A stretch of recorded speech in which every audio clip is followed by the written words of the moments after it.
ஆண்களுக்கும் பெண்களுக்கும் இன்று குழந்தை பிறப்பதில் பெரும்பாலானோருக்கு பிரச்சனை இருக்கிறது. இயற்கையான முறையில் குழந்தை பிறப்பு குறைந்து மருந்து, மாத்திரை, உபகரணங்கள், நவீன சிகிச்சை மூலம் குழந்தை பெற்றுக்கொள்ளும் நிலை வந்துவிட்டது. அதிலும் ஆண்களுக்கு ஆண்மை குறைவு நோயால் அவர்களால் மனைவியுடனான இல்லற வாழ்வில் ஈடுபட முடியாத நிலையும் உள்ளது. இதனால் குடும்பத்தில் பிரச்சனைகள், மனைவியின் பிரிவு, வாழ்க்கையில் விரக்தி, மருத்துவ செலவு ஏற்படுகிறது. ஒரு பைசா இல்லாமல் ஆண்மை குறைவுக்கு இயற்கையான மருந்தும் இருக்கிறது. இந்த காலத்தில்தான் தடுக்கி விழுந்தாலும் ஹாஸ்பிட்டல்கள் இருக்கின்றன. தும்மினாலும் உடனே மருத்துவரை போய் பார்த்து விடுகின்றோம். லேசான மழையில் நனைந்தாலே போதும் காய்ச்சல் தான். சம்பாதிக்கும் பணத்தில் குறைந்தது 20 முதல் 30% நாம் மருத்துவமனைக்கும் மருந்துகளுக்கும் பயன்படுத்தி வருகிறோம். ஆனால் அந்த காலத்திலெல்லாம் அப்படியல்ல. அவர்கள் உணவையே மருந்தாக பயன்படுத்தி வந்தார்கள்.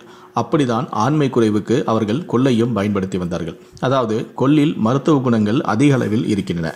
குழந்தைகளுக்கும் பெரியவர்களுக்கும் ஏற்படக்கூடிய பல்வேறு நோய்களை தீர்ப்பதில் கொள்ளு பெரும் பங்கு வகிக்கிறது. கொள்ளில் இரும்புச்சத்து, அதோடு பாஸ்பரஸ், புரதம், கால்சியம் போன்ற சத்துக்களும் இருக்கின்றன. இதனால் ஆண்கள் கொள்ளை உணவை சேர்க்கும் பொழுது விந்தணுக்களின் எண்ணிக்கை அதிகரிக்கும். ஆண் மலட்டுத்தன்மையும் நீங்கும்.